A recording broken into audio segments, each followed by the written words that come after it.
Hello guys, welcome back to Abhith talks. So ಇವತ್ತಿನ ವಿಷಯ ಬಂದ್ಬಿಟ್ಟು ಯಶ್ ಅವರ ಟಾಕ್ಸಿಕ್ ಸಿನಿಮಾದ ಕಥೆಯನ್ನ ಸ್ವತಃ ಯಶ್ ಅವರೇ ಹೇಳಿರೋ ಬಗ್ಗೆ ಮಾತಾಡ್ತಾ ಇದ್ದೀನಿ.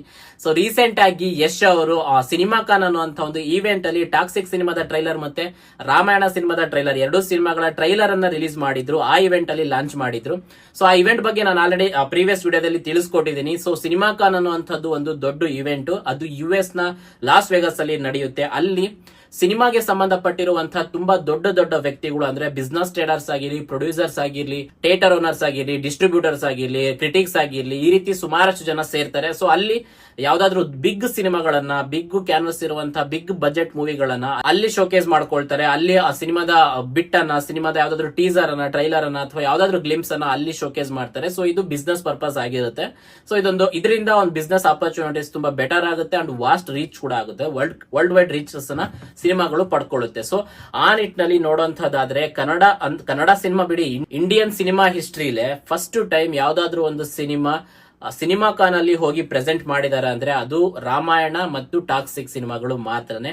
ಸೊ ಇದುವರೆಗೂ ಯಾವ ಸಿನಿಮಾನು ಕೂಡ ಅಲ್ಲಿಗೆ ಹೋಗಿಲ್ಲ. ಸೊ ರಾಮಾಯಣ ಸಿನಿಮಾ ಮತ್ತೆ ಯಶ್ ಅವರ ಟಾಕ್ಸಿಕ್ ಸಿನಿಮಾ ಎರಡು ಸಿನಿಮಾಗಳು ಅಲ್ಲಿ ಹೋಗಿ ಪ್ರೆಸೆಂಟ್ ಆಗಿದ್ದಾವೆ. ಸೊ ಅಲ್ಲಿನ ರಿಪೋರ್ಟರ್ಸ್ಗೆ ಆಲ್ರೆಡಿ ಆ ಟ್ರೈಲರ್ ಅನ್ನ ನೋಡಿರುವಂತಹ ರಿಪೋರ್ಟರ್ಸ್ಗೆ ಯಶ್ ಅವರು ಇಂಟರ್ವ್ಯೂ ಅನ್ನ ಕೊಟ್ಟಿರ್ತಾರೆ. ಸೊ ಆ ಇಂಟರ್ವ್ಯೂ ಟೈಮ್ ಅಲ್ಲಿ ಯಶ್ ಅವರೇ ಸ್ವತಃ ಟಾಕ್ಸಿಕ್ ಸಿನಿಮಾದ ಕತೆ ಹೇಗಿರುತ್ತೆ, ಕತೆ ಯಾವುದು, ಯಾವ ಟೈಮ್ ಅಲ್ಲಿ ನಡೆಯುತ್ತೆ, ಯಾವ ಜಾಗದಲ್ಲಿ ನಡೆಯುತ್ತೆ ಎಲ್ಲದನ್ನು ಅವರೇ ಬಿಟ್ಕೊಟ್ಟಿದ್ದಾರೆ.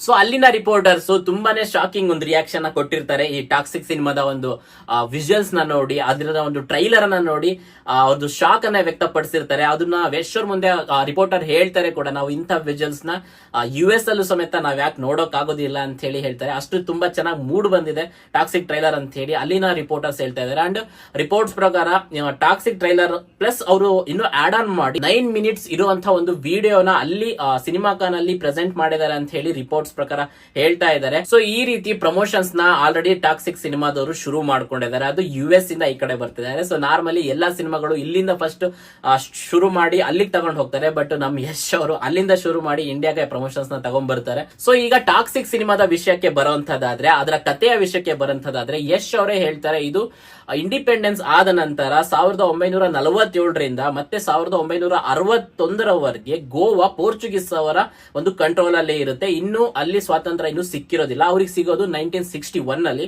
ಸೊ ಆ ಒಂದು ಟೈಮ್ ಪೀರಿಯಡ್ ಅಲ್ಲಿ ನಡೆಯುವಂತಹ ಒಂದು ಗ್ಯಾಂಗ್ಸ್ಟರ್ ಡ್ರಾಮಾ ಇದು. ಅಂಡ್ ಈ ಒಂದು ಗ್ಯಾಂಗ್ಸ್ಟರ್ ಡ್ರಾಮಾ ನಡೆಯೋದು ಒಬ್ಬ ತಂದೆ ಮಗನ ಒಂದು ರಿವೆಂಜ್ ಸ್ಟೋರಿ ಆಗಿರುತ್ತೆ. ಸೊ ತಂದೆ ಮಗನ ನಡುವೆ ನಡೆಯುವಂತಹ ಒಂದು ವೈರತ್ವದ ಕತೆ ಆಗಿರುತ್ತೆ. ಸೊ ವೇಟ್ ಮಾಡಿ ನೋಡ್ಬೇಕು ಆ ಸಿನಿಮಾದ ಕತೆ ಹೇಗಿದೆ ಅಂತ ಹೇಳಿ ಅವ್ರು ಆಲ್ರೆಡಿ ಹೇಳಿದ್ದಾರೆ. ಅಂಡ್ ಅದರ ಎಕ್ಸಿಕ್ಯೂಷನ್ ಈಗ ಹೇಗ್ ಬಂದಿದೆ ಅನ್ನೋದೇ ಒಂದು ನೆಕ್ಸ್ಟ್ ವೇಟ್ ಮಾಡ್ತಿರುವಂತಹ ಒಂದು ಪಾಯಿಂಟ್ ಆಗಿರುತ್ತೆ.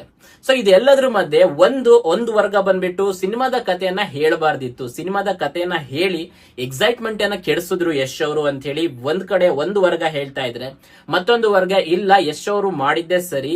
ಒಂದು ಸಿನಿಮಾದ ಒಂದು ಸ್ಟೋರಿ ಲೈನ್ ಗೊತ್ತಾದ ನಂತರ ಒಂದು ಎಕ್ಸ್ಪೆಕ್ಟೇಷನ್ಸ್ ಬಂದ್ಬಿಟ್ಟು ಒಂದು ರೈಟ್ ವ್ಯಾಲ್ ಇರುತ್ತೆ, ಅಥವಾ ಅದನ್ನ ಗೊತ್ತೇ ಇಲ್ದಂಗೆ ಏನಾದ್ರೂ ಸಸ್ಪೆನ್ಸ್ ಆಗೇ ಇಟ್ಟಾಗ ರಿಲೀಸ್ ಆದಾಗ ಅದು ಕೂಡ ಒಂದ್ ಕಡೆ ಪ್ರಾಬ್ಲಮ್ ಕೂಡ ಆಗ್ಬೋದು. ಅಂದ್ರೆ ಕೆಲವರಿಗೆ ಅದು ಇಷ್ಟನೂ ಆಗದೆ ಇರ್ಬೋದು. ಆದ್ರೆ ಈ ರೀತಿ ಏನಾದ್ರೂ ಒಂದು ಥಿನ್ ಲೈನ್ ಹೇಳ್ಕೊಟ್ಟಾಗ ಸಿನಿಮಾ ಹೀಗೇನೆ ಇರುತ್ತೆ. ಆಲ್ಮೋಸ್ಟ್ ಆಲ್ ಎಲ್ಲಾ ಸಿನಿಮಾಗಳು ಕೂಡ ಟ್ರೈಲರ್ ಅಲ್ಲಿ ಅದನ್ನ ತಿಳಿಸ್ಕೊಡ್ತಾರೆ. ಈ ಸಿನಿಮಾ ಈ ರೀತಿ ಇರುತ್ತೆ, ಇದರ ಸ್ಟೋರಿ ಈ ರೀತಿ ಇರುತ್ತೆ, ಎಕ್ಸಿಕ್ಯೂಷನ್ ಈ ರೀತಿ ಇರುತ್ತೆ ಅಂತ ಹೇಳಿನೇ ತಿಳಿಸ್ಕೊಡ್ತಾರೆ. ಸೊ ಯಶ್ ಅವರು ಕೂಡ ಅದನ್ನೇ ಫಾಲೋ ಮಾಡಿದ್ದಾರೆ. ಬಟ್ ಅವರು ಅಲ್ಲಿ ಫಾರಿನ್ ಅಲ್ಲಿ ಅಲ್ಲಿನ ರಿಪೋರ್ಟರ್ಸ್ ಗಳಿಗೆ ಈ ವಿಷಯನ ತಿಳಿಸ್ಕೊಟ್ಟಿದ್ದಾರೆ. ಬಹುಶಃ ಯಶ್ ಅವ್ರ ತಲೆಯಲ್ಲಿ ಏನಿತ್ತೋ ಏನೋ ಗೊತ್ತಿಲ್ಲ, ಇದು ಇಲ್ಲಿವರೆಗೂ ರೀಚ್ ಆಗುತ್ತೋ ಇಲ್ವಾ ಅನ್ನೋಂಥದ್ದು ಏನಾದ್ರು ಇತ್ತೋ ಇಲ್ವಾ ಅದು ಕೂಡ ಗೊತ್ತಿಲ್ಲ.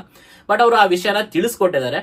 ಸೊ ಈಗ ಈ ವಿಷಯನೇ ಚರ್ಚೆಗೆ ಈಡಾಗಿರೋದು. ಅಂದ್ರೆ ಒಂದು ವರ್ಗ ಹೇಳಬಾರ್ದಿತ್ತು ಅಂತ, ಮತ್ತೊಂದು ವರ್ಗ ಹೇಳಬೇಕಿತ್ತು ಅಂತ. ಬಟ್ ನನ್ನ ಕೇಳುವಂತದ್ದಾದ್ರೆ, ನನ್ನ ಪರ್ಸನಲ್ ಒಪಿನಿಯನ್ ಅಲ್ಲಿ ಯಶ್ ಅವರು ಆ ಕಥೆಯನ್ನ, ಆ ಥಿನ್ ಲೈನ್ ಅನ್ನ ಬಿಟ್ಕೊಟ್ಟಿದ್ದೆ ತುಂಬಾ ಒಳ್ಳೆ ಕೆಲಸ. ಅಂದ್ರೆ ನಾರ್ಮಲಿ ಸುಮಾರು ಸಿನಿಮಾಗಳು ತುಂಬಾನೇ ಸೀಕ್ರೆಟ್ ಅನ್ನ ಮೇಂಟೈನ್ ಮಾಡಿ ಕೊನೆಗೆ ಆಡಿಯನ್ಸ್ ಥಿಯೇಟರ್ಗೆ ಹೋದಾಗ ಅವ್ರ ಎಕ್ಸ್ಪೆಕ್ಟೇಷನ್ಸ್ ನ ಮೀರಿ ಸಿನಿಮಾ, ಅಂದ್ರೆ ಅವ್ರ ಎಕ್ಸ್ಪೆಕ್ಟೇಷನ್ಸ್ ಯಾವ್ದೇ ತರ ಇದ್ರೆ ಇನ್ನೊಂದು ಆ ಸಿನಿಮಾನೇ ಯಾವ್ದೇ ತರ ಇದ್ದು ಅಂತ ಸಿನಿಮಾಗಳು ಸುಮಾರಷ್ಟು ಸಿನಿಮಾಗಳು ಫ್ಲಾಪ್ ಆಗಿದ್ದಾವೆ. ಇದೇ ಕಾರಣಕ್ಕೇನೆ ಅಂದ್ರೆ ಜನನ್ನ ಮೊದಲೇ ಪ್ರಿಪೇರ್ ಮಾಡಬೇಕು, ಈ ಸಿನಿಮಾ ಯಾವ ರೀತಿ ಇರುತ್ತೆ, ಯಾವ್ದರ ಕಂಟೆಂಟ್ ಇರುತ್ತೆ. ಅದಕ್ಕೋಸ್ಕರ ಅವರು ಎಂತೆಂತ ಗ್ಲಿಮ್ಸ್ ಅನ್ನ ಬಿಟ್ಟಿದ್ದಾರೆ. ಅದು ಕೂಡ ಕಾಂಟ್ರವರ್ಸಿ ತುಂಬಾನೇ ಆಯ್ತು.